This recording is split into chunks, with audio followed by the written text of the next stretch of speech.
En un mois, 5 boutiques ciblées à Lille et à Angers. À chaque fois, le même mode opératoire. Une attaque de quelques secondes en pleine nuit.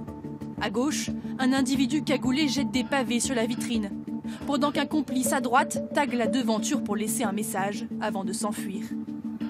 Le lendemain, les commerçants, bouchers, volaillers ou poissonniers ne peuvent que constater les dégâts.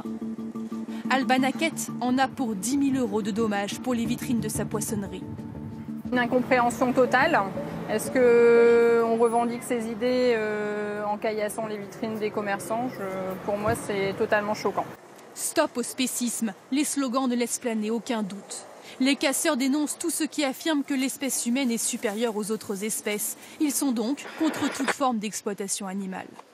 Nous avons retrouvé le groupuscule antispéciste derrière ces actions. Ils sont plutôt jeunes, aux profils variés.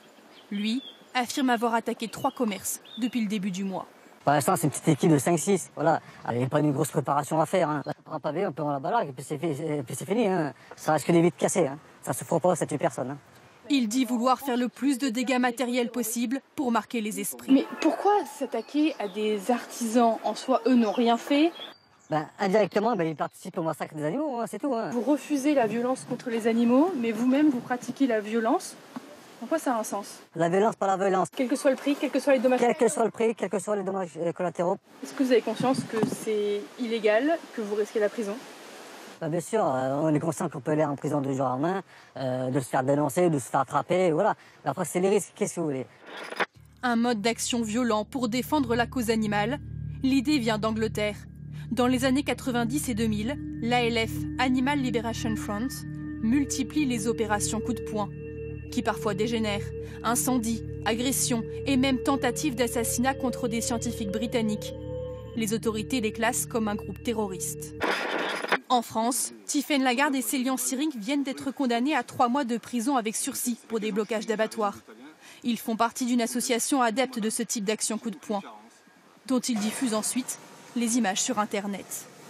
Eux ne condamnent pas les actes des casseurs. Les parlementaires ont retoqué la moindre réforme qui était proposée pour le bien-être animal. Des cages plus grandes, des caméras dans les abattoirs, tout ça s'est passé à la trappe. C'est bien la preuve qu'aujourd'hui le gouvernement n'écoute pas cette forme de militantisme-là. De toute façon, il s'en moque complètement. Partant de ce constat-là, il faut proposer d'autres modes d'action, des modes d'action qui ont fait leur preuve dans d'autres mouvements sociaux, donc l'action directe. À Lille, certaines boutiques ont décidé de prendre des précautions. Cette poissonnerie va installer des volants roulants supplémentaires. La Confédération de la boucherie, elle, dit sa crainte que la situation dégénère et réclame de la protection policière pour les commerces. Ses représentants doivent rencontrer le ministère de l'Intérieur dès mardi.